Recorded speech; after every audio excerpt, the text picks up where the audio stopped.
Bonjour à vous toutes et bienvenue sur la chaîne Histoire vraie de crime. Aujourd'hui, je vous emmène dans une affaire qui s'est déroulée le 14 novembre 2022 dans la banlieue d'Asheville, en Caroline du Nord, aux États-Unis. À première vue, il s'agit d'un couple sans histoire, Eric Sullivan et sa femme Laura, vivant une existence aisée au sein d'une communauté paisible. Pourtant, l'explosion d'un scandale autour d'un meurtre passionnel a vite révélé de sombres secrets.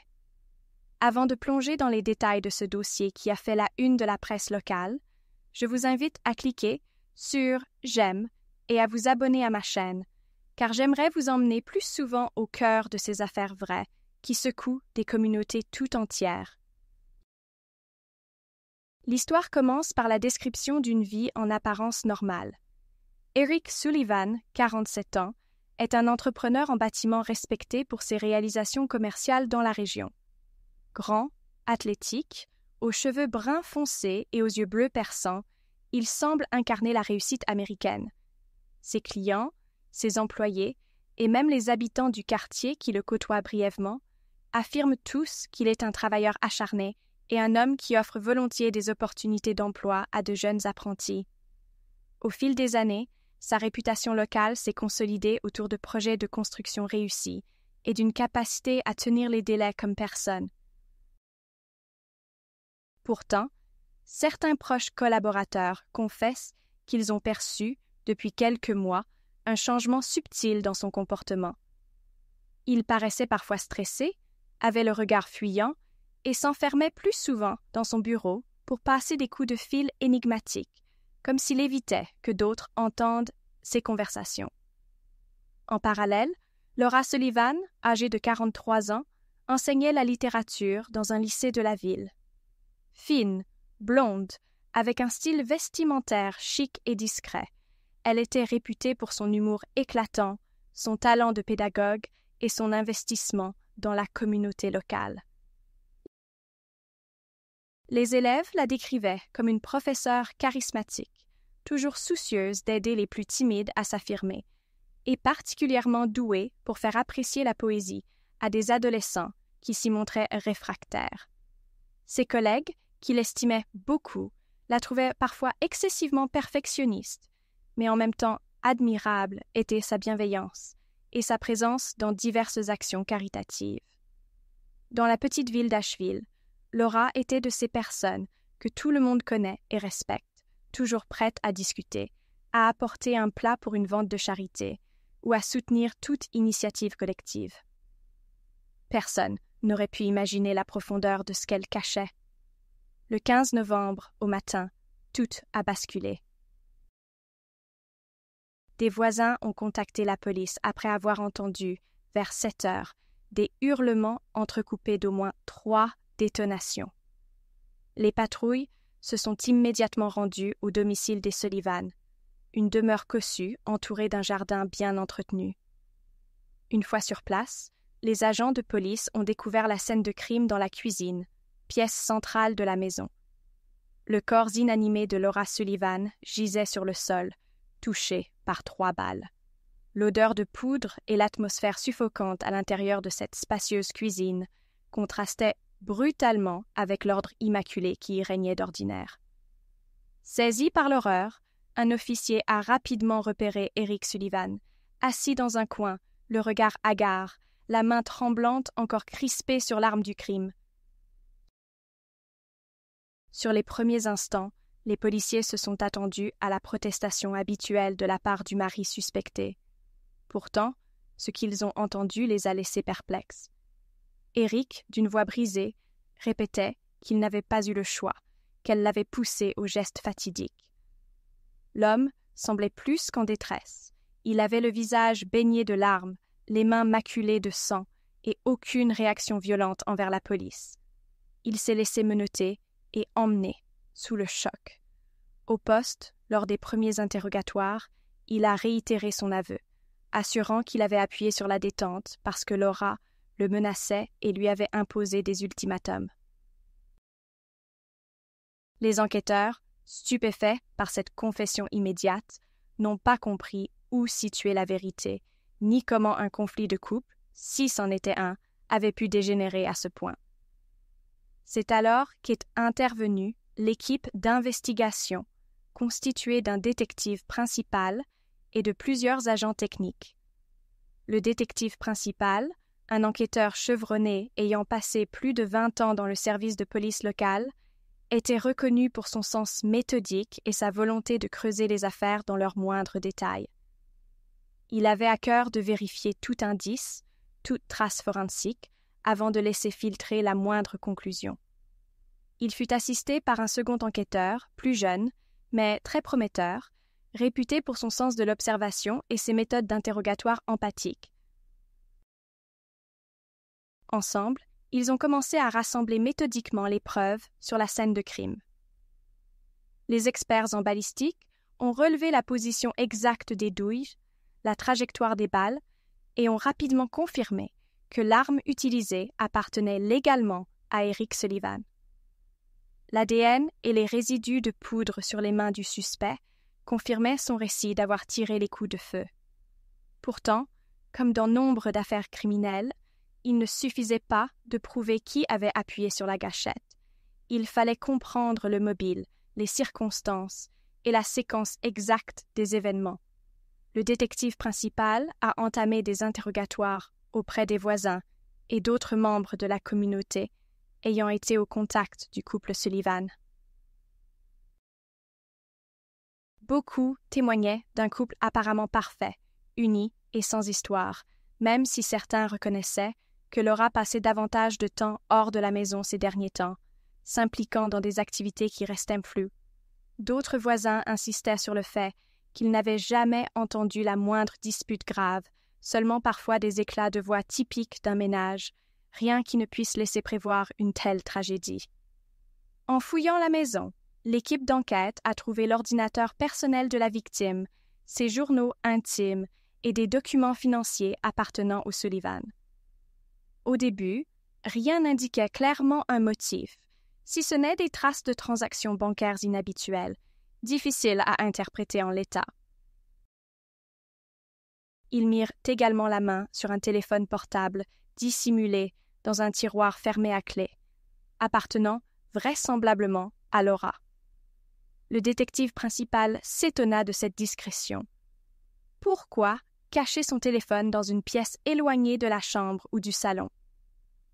Les enquêteurs ont alors entrepris de reconstituer l'historique de ce téléphone et, en particulier, d'éplucher les messages et les appels.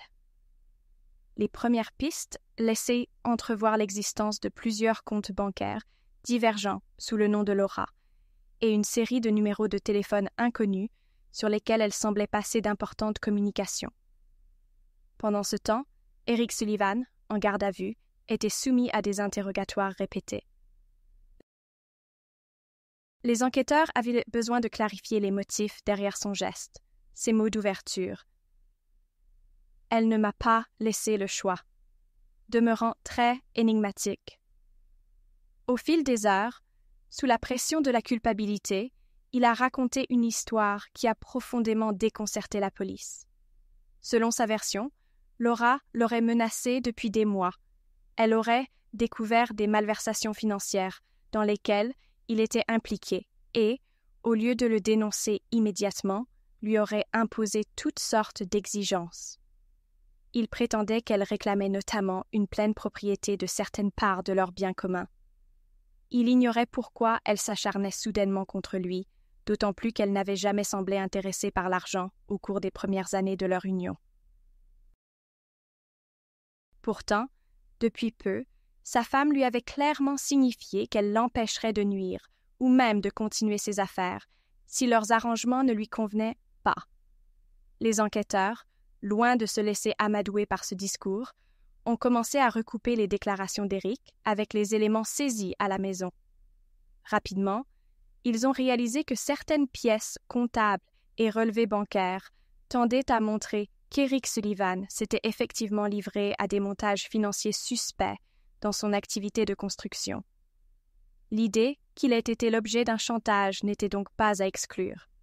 Pourtant, l'équipe d'enquête voulait vérifier chaque piste. Il n'était pas impossible qu'il invente ce récit pour se justifier ou pour obtenir la clémence des autorités. Dans ce type d'affaires, un mensonge peut en masquer un autre. Or, la plus grande surprise est apparue lorsqu'ils ont mis la main sur un vieux carton rempli de documents appartenant à Laura et découvert dans le grenier. Dans ce carton, l'enquêteur plus jeune a trouvé des papiers d'identité émis dans différents États, tous à des noms distincts, mais présentant la même photo. En y regardant de plus près et en croisant les dates, il est apparu évident que Laura Sullivan était connue ailleurs sous un tout autre nom, Rebecca Hartley. Cherchant dans les bases de données policières, l'équipe a fini par confirmer qu'une certaine Rebecca Hartley était recherchée depuis de nombreuses années pour des fraudes financières à grande échelle, en lien avec l'escroquerie de plusieurs hommes riches dans différents États américains. Les victimes de cette femme habile et rusée avaient perdu des sommes colossales. Certains avaient témoigné par le passé d'une femme charmante, élégante, sachant gagner la confiance de ses cibles avant de disparaître avec leur argent. Les enquêteurs venaient de faire une découverte capitale. Laura Sullivan ne semblait pas être la personne que tout le monde croyait connaître. Cette révélation a eu l'effet d'une bombe dans l'enquête. Non seulement elle a chamboulé la vision qu'on avait de la victime, mais elle a surtout soulevé la question du mobile du crime. Si Laura menait une double vie et si son passé criminel l'avait rattrapée, pourquoi aurait-elle fait chanter Eric Sullivan au lieu de poursuivre ses escroqueries dans l'ombre? Ou, au contraire, Eric avait-il découvert cette identité cachée et la confrontation avait-elle débouché sur un conflit meurtrier? Les journalistes, lorsqu'ils ont appris l'existence de ce double jeu, se sont emparés de l'histoire, et la ville d'Asheville a été submergée par les rumeurs. Les parents d'élèves du lycée où enseignait Laura étaient partagés entre l'incrédulité et le choc de savoir que la si gentille professeure était peut-être une criminelle notoire. Le détective principal, prenant un peu de recul, a choisi de poursuivre l'enquête de manière méthodique. D'abord, établir le parcours de Laura, ou plutôt Rebecca, dans les mois précédant sa mort. Un voisin a expliqué avoir vu la victime rentrer tard, plusieurs soirs de suite, chargée de dossiers.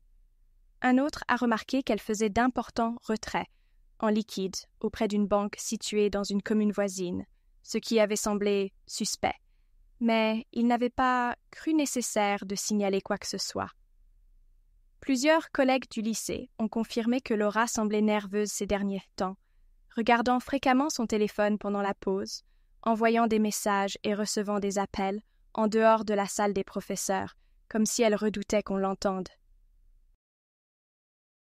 Au commissariat, l'enquête technique a permis d'extraire des fichiers compromettants de l'ordinateur caché de la victime, des relevés de comptes offshore, des schémas complexes de transfert de fonds et surtout des correspondances par email laissant entendre que Laura, chasse Rebecca, avait noué un réseau d'alliés louches dans divers États.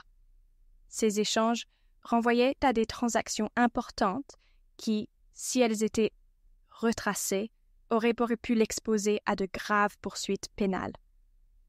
Plus encore, une série de messages semblait faire référence à un certain deal.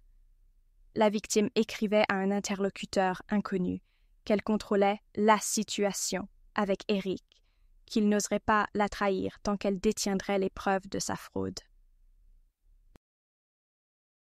Les enquêteurs y virent la confirmation que Laura faisait chanter son époux.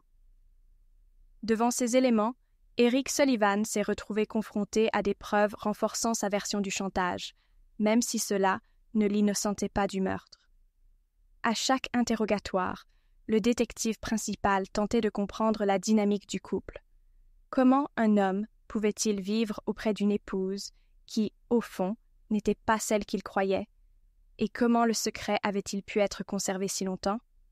Eric a livré sa propre version. Laura avait toujours été entreprenante et charmante, mais il la soupçonnait depuis quelques mois d'être mêlée à des affaires troubles. Un jour, elle serait rentrée avec un dossier épais et, par curiosité, il l'aurait consulté.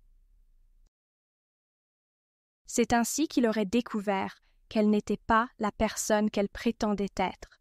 Seulement, au lieu de la dénoncer, il se serait tu, craignant le scandale pour sa propre réputation et pour leurs affaires communes. Car, parallèlement, il gérait ses propres manipulations financières, quelque chose qu'il ne voulait absolument pas voir exposé. Il explique alors que Laura, habile à retourner les situations, l'aurait menacé. Si Eric parlait de sa double identité, elle le dénoncerait pour ses propres fraudes. Le couple se serait enfermé dans une logique de mensonges mutuels, chacun tenant l'autre par une forme de chantage. Le drame était probablement prévisible, étant donné l'infernale spirale de menaces et de méfiance réciproques. Les enquêteurs ont néanmoins considéré la possibilité que les versions d'Eric soient teintées d'exagération. Ils se sont rappelés avoir vu maintes fois, dans d'autres affaires, des meurtriers se justifier en peignant la victime comme un monstre. Il fallait donc qu'ils consolident leur dossier avec des preuves concrètes. Ils ont entrepris de vérifier l'alibi d'Eric quant au jour précédant le meurtre, pour déterminer s'il y avait eu préméditation ou un dérapage soudain. Ils ont interrogé des proches qui ont confirmé qu'Eric travaillait jusqu'à tard, essayant de régler des problèmes de trésorerie dans sa société. D'autres ont affirmé qu'il semblait épuisé mentalement comme un homme qui s'attend à voir surgir une catastrophe. Un confrère dans le domaine de la construction, interrogé par la police, a révélé qu'Eric avait parlé d'un risque énorme pour son entreprise si certaines choses venaient à se savoir. Bien que prudent, ce confrère disait n'avoir jamais soupçonné un chantage, il croyait simplement qu'Eric s'inquiétait des retombées économiques d'un conflit familial. Pendant que le dossier avançait, un climat de stupeur s'installait dans la ville. Les amis du couple, ou ceux qui pensaient l'être, ne savaient plus qui croire. La révélation sur l'identité de Laura a eu un effet dévastateur. Beaucoup refusaient de penser que cette enseignante, investie et appréciée, ait pu être une criminelle notoire. D'autres, au contraire, se sentaient trahis d'avoir été bernés pendant des années. Cela jetait un trouble profond sur la perception de la victime. D'un côté, elle avait été assassinée de sang-froid, ce qui suscitait l'horreur et la compassion habituelle envers les victimes. De l'autre, on découvrait qu'elle aurait extorqué de l'argent, trompé de nombreuses personnes et même manipulé son propre mari. Pour la police, cependant, la question cruciale demeurait. S'agissait-il d'un homicide commis sous l'emprise de la peur, de la colère ou de la préméditation? Lorsque les preuves ont commencé à se recouper, il est apparu clairement que Laura, alias Rebecca, tenait Eric sous pression en l'obligeant à effectuer des transferts d'argent sur des comptes situés à l'étranger. Les extraits prouvaient que de fortes sommes d'argent avaient transité peu avant le drame. On y voyait nettement le motif pour lequel la situation s'était envenimée. D'après les experts judiciaires, la somme détournée en quelques mois s'élevait à plusieurs centaines de milliers de dollars. Le détective principal soupçonnait que Laura souhaitait accumuler des fonds supplémentaires avant de disparaître une fois de plus, comme elle l'avait fait avec d'autres victimes par le passé. Cette hypothèse fut encore renforcée quand les enquêteurs découvrirent dans son ordinateur des courriels destinés à un mystérieux contact, dans lesquels elle parlait de déménager bientôt et de recommencer sous une nouvelle identité. De toute évidence, Laura se préparait à quitter la scène en emportant une partie des avoirs d'Eric. Cependant, quelque chose dans ce projet avait dû se précipiter. Peut-être Laura craignait-elle qu'Eric la dénonce, en apprenant l'étendue de son escroquerie, ou en comprenant qu'elle allait le quitter. Ou peut-être Eric, pris dans ses propres tourments et sentant que tout lui échappait, avait décidé de l'affronter une dernière fois. Les investigations ont révélé qu'au cours de la nuit fatidique, le couple s'était violemment disputé. Les voisins ont entendu des éclats de voix, sans toutefois comprendre les propos. Les analyses balistiques indiquaient que Laura avait été abattue alors qu'elle se trouvait à proximité du plan de travail de la cuisine, comme si elle avait tenté de s'enfuir ou de se protéger. Les impacts montraient un angle de tir compatible avec un geste de panique ou de rage de la part d'Eric. Après plusieurs semaines d'un travail d'enquête approfondi, le bureau du procureur local a décidé d'engager des poursuites pour homicide volontaire à l'encontre d'Eric Sullivan.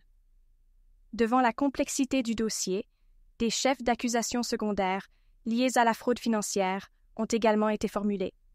Du côté de la défense, Eric a engagé un avocat expérimenté, lequel a immédiatement commencé à préparer une stratégie visant à souligner l'aspect psychologique et la pression que subissait son client. Selon la défense, Eric n'était pas un criminel au sens habituel. Il était un homme pris en tenaille par une épouse manipulatrice qui l'avait menacé d'envoyer tous les documents sur ses fraudes à la presse et au gouvernement fédéral s'il n'obéissait pas à ses ordres.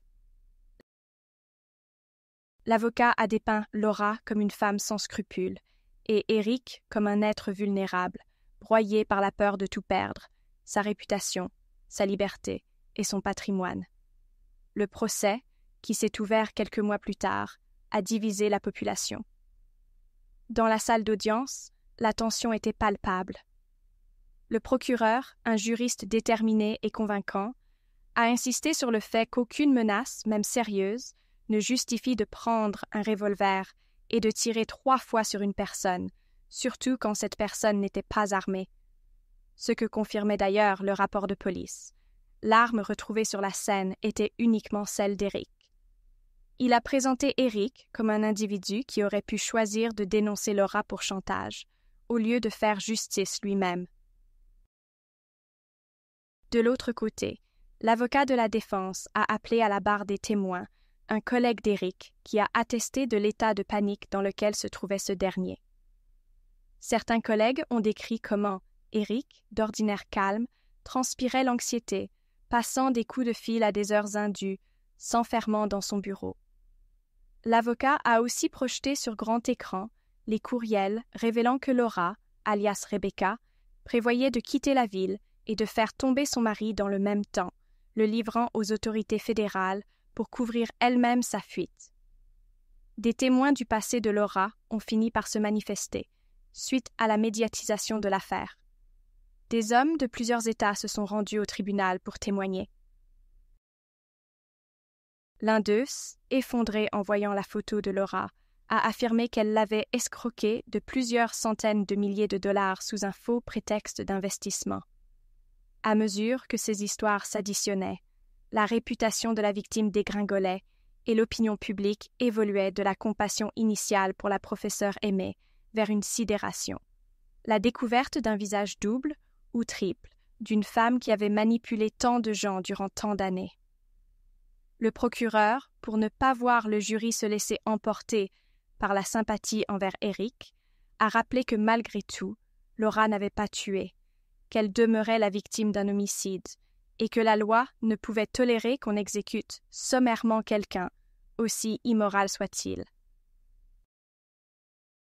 Dans la dynamique du procès, un élément a joué un rôle crucial, la question de la préméditation. Si le jury était convaincu qu'Eric avait planifié le meurtre pour se débarrasser définitivement de Laura, alors une condamnation pour meurtre au 1er degré s'imposait, avec une peine lourde à la clé. Mais l'avocat de la défense, soutenu par des témoignages et par les relevés d'appels téléphoniques, a cherché à démontrer que, ce matin-là, Eric venait d'apprendre de manière irréfutable que Laura allait l'abandonner et le trahir. Il aurait alors craqué et, dans un moment de détresse extrême, aurait agi impulsivement. Plusieurs psychologues ont été appelés à la barre pour expliquer la notion de stress aigu, la manière dont un individu peut perdre tout sens du discernement sous la pression de menaces pesant sur sa vie entière, ses biens, voire son honneur. Le procureur a contre-attaqué en questionnant pourquoi Eric avait une arme à portée de main. Le revolver se trouvait dans un tiroir de la maison, un emplacement courant pour la légitime défense, certes, mais certains détails, comme l'existence de balles supplémentaires, pouvaient laisser entendre un acte réfléchi. Le jury, de son côté, a écouté ses arguments avec gravité, pesant le pour et le contre.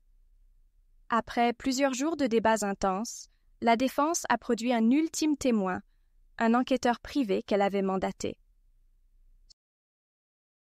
Celui-ci a présenté au jury les conclusions d'une enquête parallèle qu'il avait menée, les relevés d'un compte secret ouvert par Laura, où elle accumulait de grosses sommes tirées des comptes de la société d'Eric et d'autres sources inconnues. L'enquêteur privé a mis en évidence des échanges de courriels dans lesquels Laura écrivait à un complice qu'Eric ne méritait pas qu'on le ménage, qu'elle allait l'exposer au grand jour et qu'ainsi, quand Eric serait inculpé, elle serait déjà loin. Ces derniers éléments ont façonné la perception du jury, sans pour autant disculper Eric. Après tout, il avait tué Laura et rien ne prouvait qu'elle s'apprêtait à l'attaquer physiquement. Mais l'avocat de la défense a réitéré son plaidoyer. Eric s'était senti tellement acculé, tellement terrifié et blessé par la trahison, qu'il avait perdu tout contrôle. Dans sa plaidoirie, le procureur a rappelé que Laura, en dépit de sa vie coupable, n'était pas un monstre sanguinaire et qu'elle ne brandissait aucune arme ce matin-là. La loi n'admettait pas qu'on exécute de sang-froid un maître chanteur, quel que soit le degré de la manipulation. Néanmoins, devant l'amas de preuves concernant la double identité de la victime et sa volonté de détruire la vie d'Eric, l'accusation n'a pas pu soutenir jusqu'au bout la préméditation stricte. Lors des délibérations, le jury s'est retrouvé face à un dilemme moral. D'un côté, il reconnaissait qu'Eric n'était pas en situation de légitime défense traditionnelle et qu'il avait bien tué sa femme volontairement. De l'autre, la figure d'une Laura manipulatrice et dangereuse pour lui, associée à la détresse psychologique d'Eric, guidait une partie des jurés vers une requalification des faits. Le verdict est tombé après de longues délibérations. Eric Sullivan a été reconnu coupable d'homicide volontaire, mais pas de meurtre au premier degré. Autrement dit, la justice a estimé qu'il n'y avait pas de préméditation classique, tout en reconnaissant que l'acte restait gravissime. Le juge a prononcé une peine de 7 ans de réclusion, assortie de conditions particulières, restitution d'une partie des sommes obtenues par ses propres fraudes et participation à un programme de réhabilitation. La ville a vécu un véritable séisme médiatique à l'énoncé de cette sentence, qui a paru relativement clémente pour un meurtre. Certains ont crié à l'injustice, arguant qu'un meurtrier ne devrait pas s'en tirer ainsi, tandis que d'autres estimaient que la double vie de la victime et la pression qu'elle exerçait expliquaient en partie le passage à l'acte. Les conséquences de ce procès se sont fait sentir bien au-delà des murs du tribunal. D'abord, la mémoire de Laura, ou plutôt Rebecca, a été entachée de révélations brutales. Le lycée où elle enseignait a vite fait disparaître son nom des listes de professeurs honoraires, et la communauté éducative a tâché de rassurer les élèves traumatisés, en soulignant qu'ils n'étaient coupables de rien et avaient été pris dans le tourbillon d'événements tragiques. Des associations locales, d'abord enclines à rendre hommage à la victime, ont été déroutées en découvrant son passé criminel et ses escroqueries. La discussion autour de la notion de victime s'est complexifiée. Laura était bien la personne tuée, pourtant ses mensonges avaient aussi détruit la vie d'autres gens avant elle. Quant à Eric, après sa condamnation, il a été incarcéré dans un établissement pénitentiaire de la région. Là, il a commencé son parcours de détention, suivant un programme psychologique qui incluait un suivi pour la gestion du stress et de la colère. Son entreprise de construction, déjà fragilisée par ses fraudes révélées et l'impact médiatique du procès, a dû être partiellement liquidée. Des liquidateurs ont repris les finances, cherchant à rembourser les créanciers d'Eric.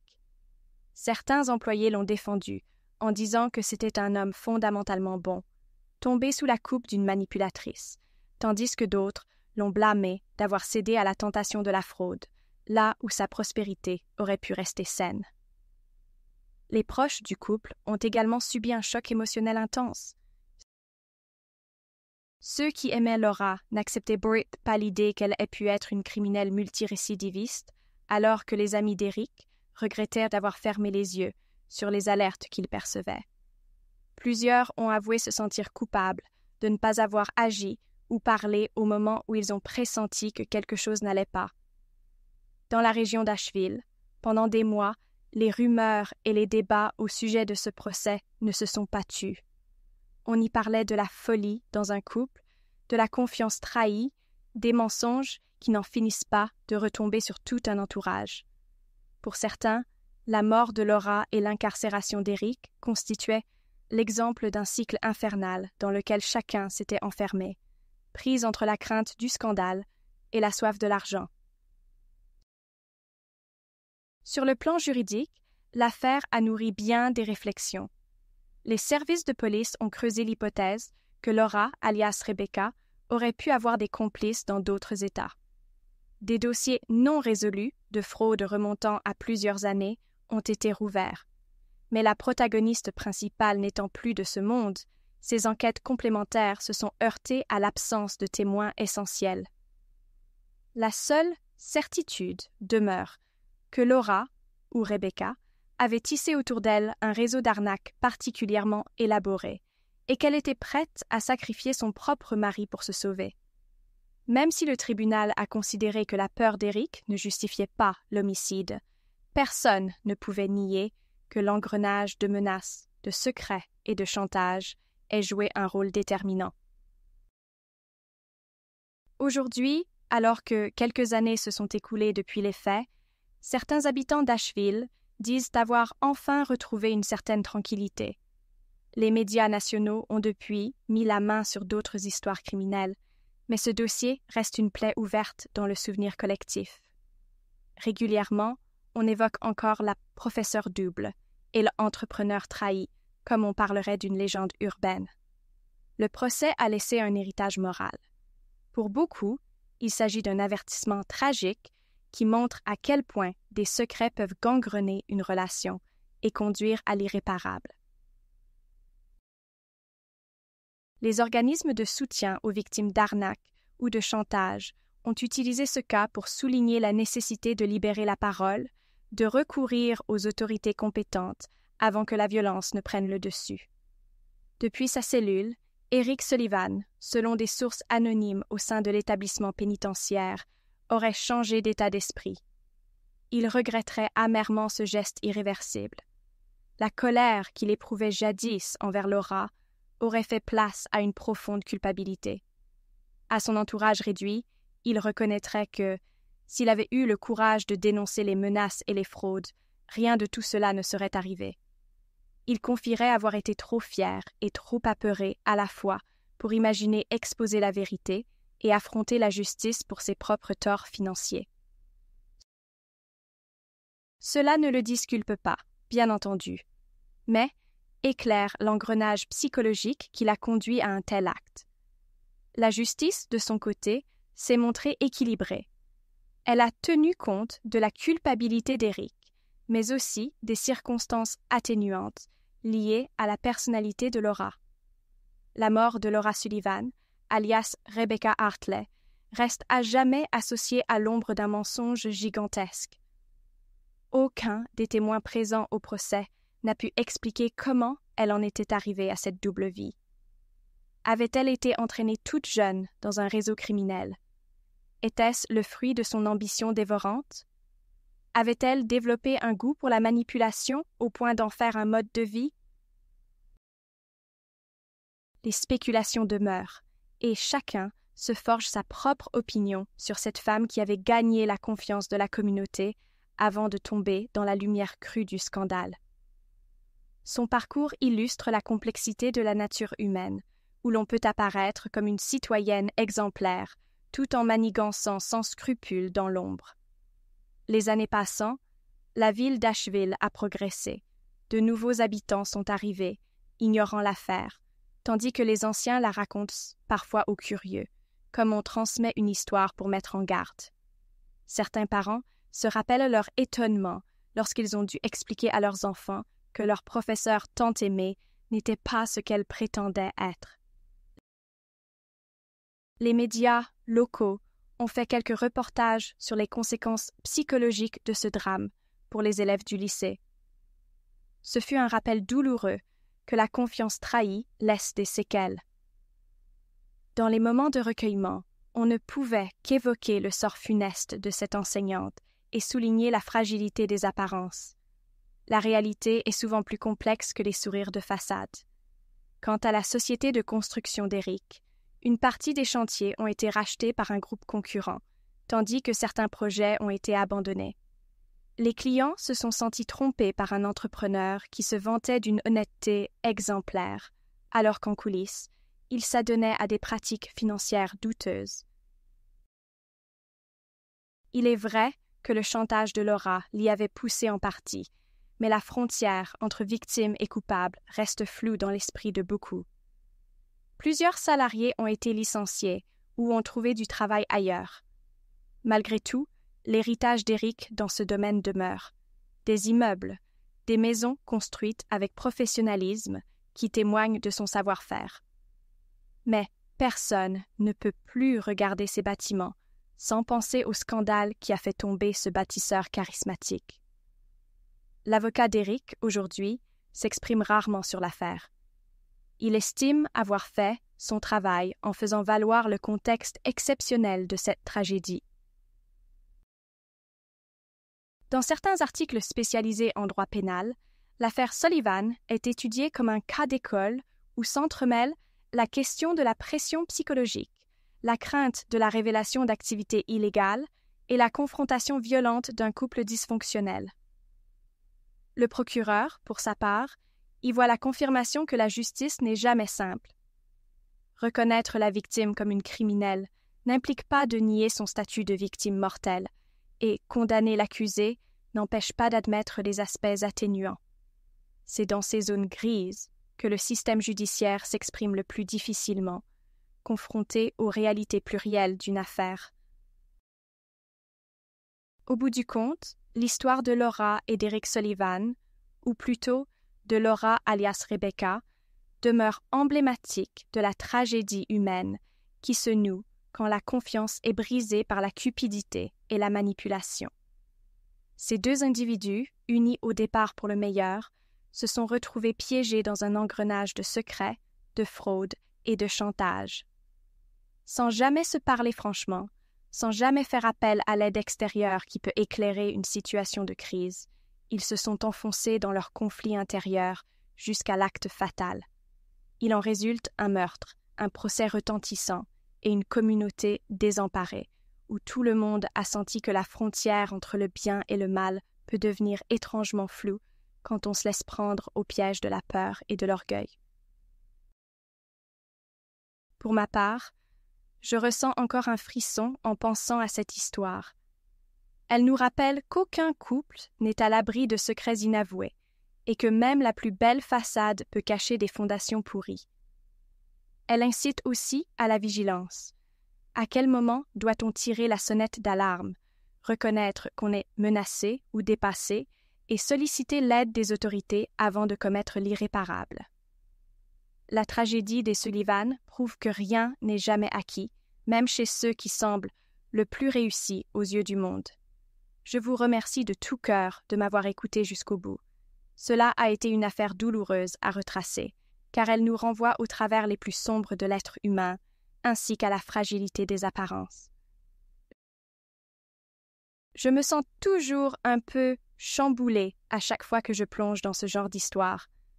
Merci d'être resté avec moi jusqu'à la fin, et si vous souhaitez en apprendre davantage sur des affaires aussi captivantes que tragiques, je vous invite à cliquer sur les vidéos suggérées.